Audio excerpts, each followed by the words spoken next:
Hello friend, welcome to my channel ज्ञान मंत्रा. Today we will discuss about the motion. ठीक है. Motion start कराने से पहले मैं कुछ चीज़ें बता देता हूँ आपको. मोशन चैप्टर क्लास 9th का टॉपिक है. ठीक है. तो हम 9th क्लास के टॉपिक को आज डिस्कस कर रहे हैं. इस वीडियो के अंदर हम मोशन की कुछ बेसिक डेफिनेशंस के बारे में पढ़ेंगे. जैसे मैं बता देता हूँ, हम मोशन डिफाइन करेंगे,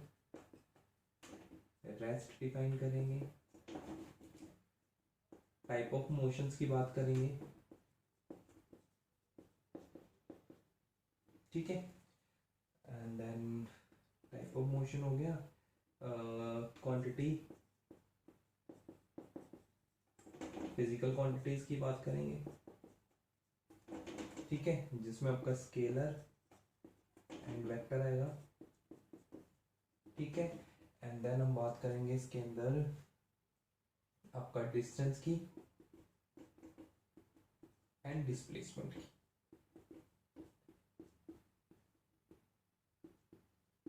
ठीक है. पहले हम पूरा चैप्टर डिस्कस करेंगे, देन उसके बाद हम इसके न्यूमेरिकल पार्ट्स पे आएंगे. एंड देन हम कुछ इंपॉर्टेंट क्वेश्चन जो एग्जाम पॉइंट ऑफ व्यू से इंपॉर्टेंट हैं, हम उन क्वेश्चन को डिस्कस करेंगे. आप इस वीडियो के नेक्स्ट जो भी अपडेट होते हैं उनको साथ साथ में देखते रहिए. कोई भी डाउट आता, कोई भी प्रॉब्लम आती तो आप डिस्कस कर सकते हैं. कमेंट्स में कमेंट करके भी आप पूछ सकते हैं, या फिर मेरे व्हाट्सएप नंबर पे भी डिस्कस कर सकते हैं. मेरा व्हाट्सएप नंबर लिख लीजिए.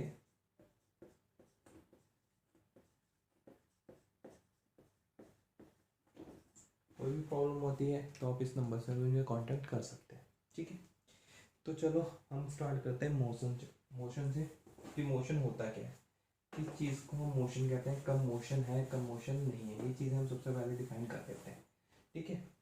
तो मोशन में आपको सिंपल सी बात कर देता हूँ. मोशन हमेशा डिफाइन होता है बाय रेफरेंस पॉइंट. ठीक है. रेफरेंस पॉइंट से ही आप डिफाइन कर पाओगे कि कोई ऑब्जेक्ट मोशन में है या रेस्ट में. अब रेफरेंस पॉइंट क्या होती है? तो रेफरेंस पॉइंट एग्जैक्टली वो चीज़ है जिस ऑब्जेक्ट को आप देख रहे हो उसके सराउंडिंग की चीज़ें. ठीक है. उसके सराउंडिंग के ऑब्जेक्ट्स की रिस्पेक्ट में आप उस चीज़ को देखते हो, तब आप डिफाइन कर पाते हो कि वो मोशन में या फिर रेस्ट में. एग्जाम्पल के तौर पे मैं अभी बताता हूँ. देखो, जैसे ये बोर्ड है और बोर्ड के सामने मैं खड़ा होगा जस्ट. अब आप क्या चेक कर रहे हो? आप बता सकते हो मुझे मैं मोशन में हूँ या रेस्ट में. आप बोलोगे रेस्ट में. रीजन, आप मुझे बोर्ड की रिस्पेक्ट में, क्योंकि आप पूरा तो देख नहीं सकते, बट बोर्ड की रिस्पेक्ट में मेरी पोजीशन क्या है? एक जगह पे है. ठीक है. अब मैं बोर्ड की रिस्पेक्ट में अपनी पोजीशन को चेंज नहीं कर रहा हूं. दैट्स मीन मैं क्या हुआ? रेस्ट पे. ठीक है. तो मेरा मोशन इस टाइम क्या है? कुछ भी नहीं, मैं जस्ट रेस्ट पे हूं. और आपने किस लिए बता पाया? क्योंकि आपने मेरे सराउंडिंग की चीज दी. सराउंडिंग में इस टाइम आपको बोर्ड दिख रहा है, तो बोर्ड के रिस्पेक्ट में उसी पोजीशन पे, उसी रेस्ट पे आपने कहा. ठीक है. अगर मैं चलना स्टार्ट कर देता हूं, ठीक है, लाइक दिस, तो आप चेक कर रहे हो कि आप अब मुझे बोलोगे मोशन में. क्यों? क्योंकि इस ऑब्जेक्ट यानी इस बोर्ड के रिस्पेक्ट में मेरी पोजीशन चेंज हो रही है, इसलिए आपने बोला कि मैं किस में हूं? मोशन में. ठीक है. तो डिफाइन हुआ, क्लियर हुई बात मोशन की और रेस्ट की. ठीक है. तो मोशन हमेशा डिफाइन होगा बाय द रेफरेंस पॉइंट. और रेफरेंस पॉइंट क्या होगा? हमेशा वो चीज़ है जो उसके सराउंडिंग में है. जैसे इस टाइम बोर्ड था मेरे रिस्पेक्ट में. ठीक है. तो मोशन क्लियर हुआ. तो मोशन सिंपल सी बात क्या हो गई? A body is said to be a motion if it change its position with respect to surrounding या with respect to reference point. Clear. Rest की बात कर लेते हैं. तो रेस्ट की सिंपल डेफिनेशन क्या हो जाती है कि object said to be in a rest if it does not change its position with respect to surrounding और रेफरेंस पॉइंट. रेफरेंस पॉइंट भी आपको बता दिया है. ठीक है. अब मैं एक एग्जांपल बताता हूँ. एक एग्जांपल ध्यान से सुनना. कई बार क्या होता है, एक ऑब्जेक्ट ना एक पर्सन के लिए रेस्ट पे हो सकता है और वही ऑब्जेक्ट दूसरे के लिए मोशन पे हो सकता है. कैसे? देखो, एक सिंपल सा ऑब्जेक्ट देता हूं. 3 पर्सन हैं. ठीक है. 2 पर्सन बस में है और तीसरा बाहर से देख रहा है. अब मैं अगर अगर उन दोनों पर्सन की बात करता हूँ जो बस के अंदर है, दोनों एक दूसरे के साथ बैठे हुए हैं, तो वो एक दूसरे के लिए क्या होंगे? रेस्ट पे. रीजन क्यों? क्योंकि वो बस के अंदर है, और बस के अंदर है तो वो अपनी पोजीशन बस के रेस्पेक्ट में तो चेंज नहीं कर रहे ना. वो जिस जगह पे बैठे हैं उसी जगह स्टेबल है.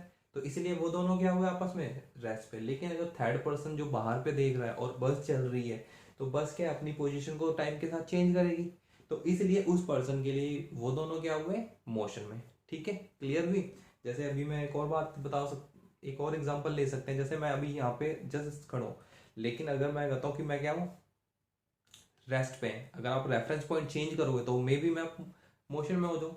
ठीक है, तो डिपेंड किस पे, मोशन किस पे डिपेंड कर रहा है, रेफरेंस पॉइंट पे। ठीक है, नाउ नेक्स्ट चीज बात करते हैं। हमने अब टाइप ऑफ मोशन की बात कर लेते हैं। ठीक है, मोशन आपको क्लियर है, कोई डाउट है तो भी आपको नोट्स में आपको डिफाइन मिल जाएगी इसकी। ठीक है, अब टाइप ऑफ मोशन की बात करते हैं। टाइप ऑफ मोशन, देखो टाइप ऑफ मोशन की बात करें तो मोशन बहुत टाइप का होता है। ठीक है, जैसे लीनियर मोशन होता है, ठीक है, सर्कुलर मोशन होता है, आपका पीरियोडिक मोशन होता है, ऑसिलेटरी मोशन होता है, रोटेशनल मोशन होता है। ठीक है, और बहुत सारे मोशंस आपको देखने को मिल जाएंगे। लेकिन हम बेसिकली यहाँ पे कुछ कुछ ही टर्म्स को डिफाइन करेंगे जो हमें यूजफुल है। बाकी आप छोटी क्लासेस में 8th क्लास में भी पढ़े होंगे, वो उनके बारे में हम डिस्कस नहीं करेंगे। ठीक है, पहला हमारा आता है स्ट्रेट लाइन मोशन। अब नाम से ही क्लियर होता है स्ट्रेट लाइन मोशन। ठीक है, कोई भी ऑब्जेक्ट जो स्ट्रेट लाइन में चल रहा होता है हम उसे बोलते हैं स्ट्रेट लाइन मोशन। ठीक है, उस मोशन को क्या बोल देते हैं, स्ट्रेट लाइन मोशन। जैसे कि ट्रेन का एग्जांपल है, train on a straight path, sorry train on a straight track. एक ट्रेन है वो एक स्ट्रेट ट्रैक पे जा रही है, तो वो कौन सा मोशन फॉलो कर रही है, आपका स्ट्रेट लाइन मोशन। ठीक है, तो अगर हम डिफाइन करें तो क्या होगा, object said to be a straight line motion if its change its position in a specific direction. Clear बात हुई क्या, कोई भी ऑब्जेक्ट अगर स्पेसिफिक डायरेक्शन में मोशन कर रहा है, ठीक है, अपनी पोजीशन चेंज कर रहा है इन स्पेसिफिक डायरेक्शन, तो वो मोशन कौन सा कहलाएगा, स्ट्रेट लाइन मोशन। ठीक है, क्लियर हुआ। सेकेंड टॉपिक आता है हमारा सर्कुलर मोशन।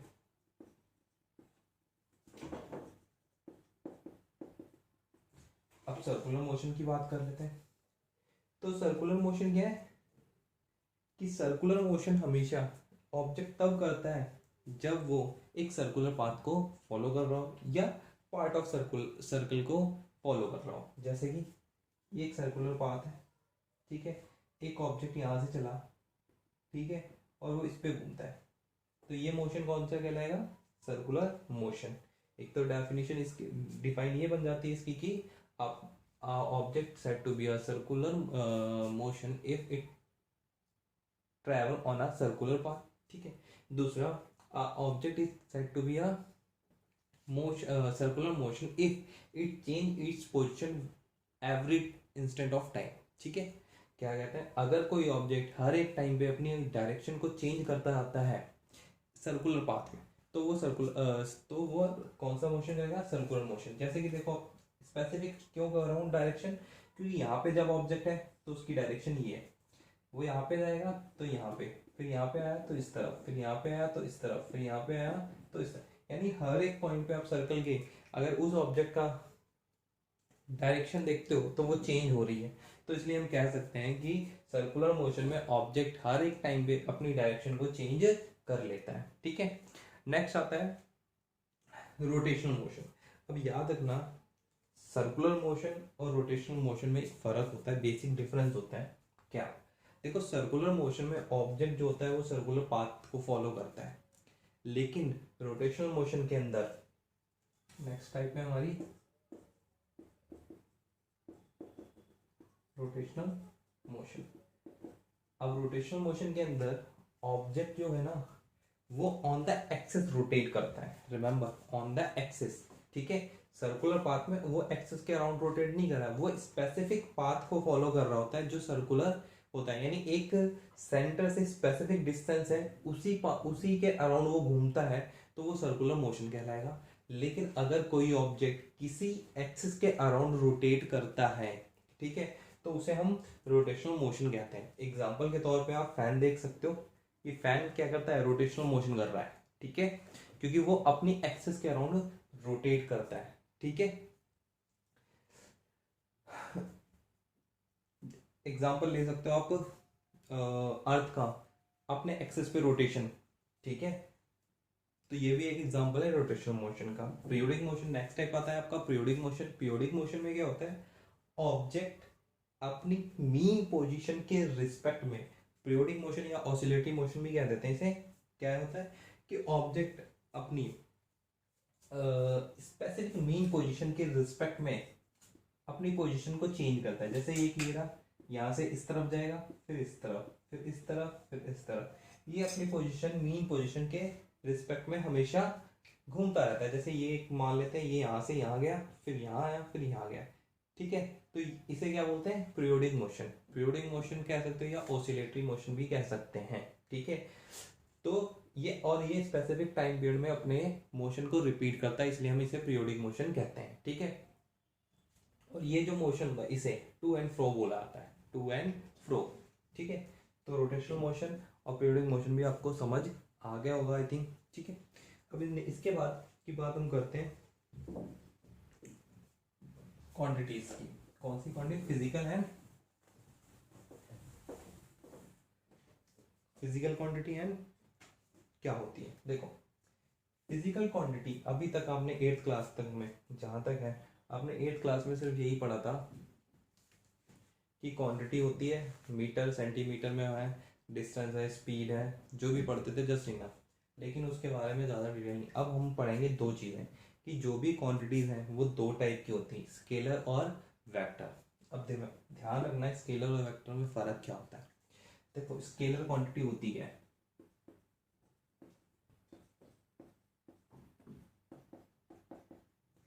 स्केलर क्वांटिटी वो क्वांटिटी कहलाती हैं जिनमें सिर्फ मैग्नीट्यूड होता है।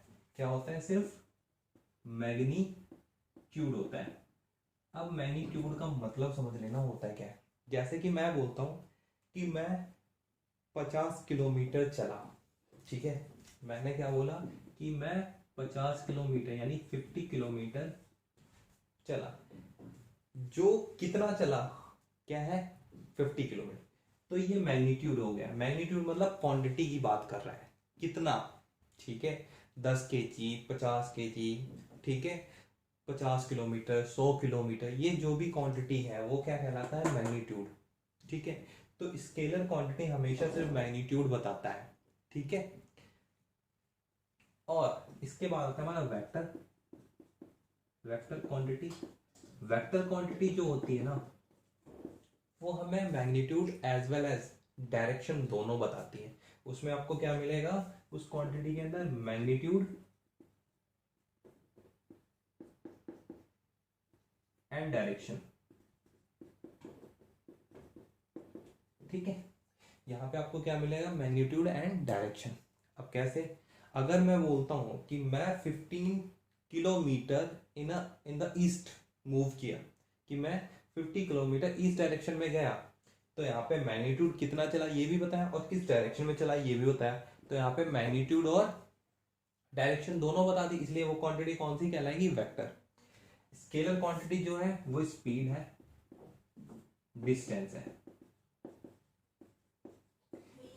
इन दोनों के अंदर मैं सिर्फ आपको यही बताता हूँ कि कितना है, क्वांटिटी बताता हूँ, मैग्नीट्यूड बताता हूँ। कभी ये नहीं बताया जाता है कि किस डायरेक्शन में मोशन हो रहा है, क्या हो रहा है, कभी भी नहीं होता है। हम यार डिस्टेंस बोला था 50 किलोमीटर, एक पर्सन यहाँ से वहां तक गया, कितने किलोमीटर गया, 50 किलोमीटर गया।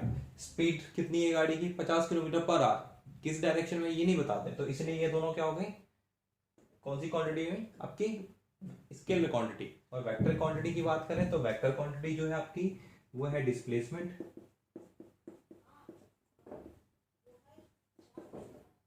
एंड वेलोसिटी, ठीक है। डिस्प्लेसमेंट एंड वेलोसिटी क्या है, वेक्टर क्वांटिटी है। क्यों है, क्योंकि इसके अंदर आपको दोनों चीजें मिलेंगी, मैग्नीट्यूड भी और डायरेक्शन भी। जैसे मैं अगर बोलता हूँ मैं 50 किलोमीटर टुवर्ड द ईस्ट गया, तो ये क्या होगा, डिस्प्लेसमेंट में आ जाएगी। डिस्प्लेसमेंट के बारे में डिटेल में बताऊंगा, जस्ट अभी ज़्यादा नहीं बताते इसके बारे में, ठीक है, क्योंकि कंफ्यूजन होगी। तो डिस्प्लेसमेंट अभी टॉपिक जब डिस्कस करेंगे तो आपको अच्छे से समझ आएगा कि डिस्प्लेसमेंट होता क्या है, क्योंकि आपने डिस्टेंस पढ़ा है, डिस्प्लेसमेंट नहीं पढ़ा होगा। देन वेक्टर, वेक्टर के अंदर भी आपको डायरेक्शन मिल जाती है कि मैं फॉर एग्जाम्पल मैं बताऊँ, मैं 50 किलोमीटर पर आवर की स्पीड से टू अर्थ ईस्ट साइड जा रहा हूँ, तो मैंने वहां पे किस डायरेक्शन में जा रहा हूँ और कितनी स्पीड से जा रहा हूँ, दोनों चीजें बता दी, इसलिए वो क्या हो गई वेक्टर। तो स्पीड और वेक्टर में बेसिकली डिफरेंस भी यहाँ से क्लियर हो गया कि स्पीड में सिर्फ और सिर्फ मैग्नीट्यूड है, वेक्टर में मैग्नीट्यूड और डायरेक्शन है। ठीक है, बेसिक डिफरेंस यही है दोनों के बीच में। ओके नाउ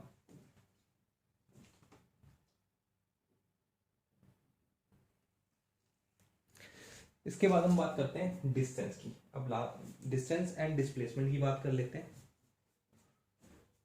चलो यहीं पे लेंगे डिस्टेंस। डिस्टेंस की बात करें तो डिस्टेंस की सिंपल सी डेफिनेशन है, सिंपल सा है। हम डिस्टेंस क्या बोलते हैं, आपने हमेशा बोला आता है कि अगर आप घर से स्कूल जाते हो तो आपसे पूछा है कितना चले हो, ठीक है, कितना कितना डिस्टेंस ट्रैवल किया है, ठीक है, तो वो क्या आपका डिस्टेंस कहलाता है। यानी distance is a actual path cover by a body.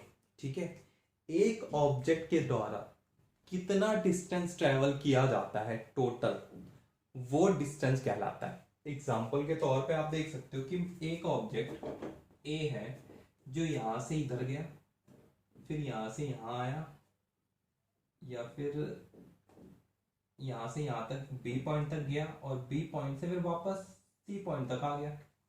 यहां से यहां तक का 10 किलोमीटर है और यहां से यहां तक 5 किलोमीटर है। तो अगर मैं यहाँ पे बात करता हूँ डिस्टेंस की, तो सिंपल सी बात है, आप क्या करोगे, A B plus B C, total path cover कितना गया, क्योंकि आप यहाँ से यहाँ तक गए फिर यहाँ से यहाँ तक आए, तो 10 प्लस 5 यानी कितना आ गया, टोटल 15 किलोमीटर। तो टोटल पाथ यहाँ कितना ट्रैवल किया आपने, 15 किलोमीटर, इसलिए ये क्या हुआ आपका डिस्टेंस हुआ। ठीक है, तो सिंपल सी बात है, डिस्टेंस क्या है, distance is a total path cover by the object या फिर बॉडी।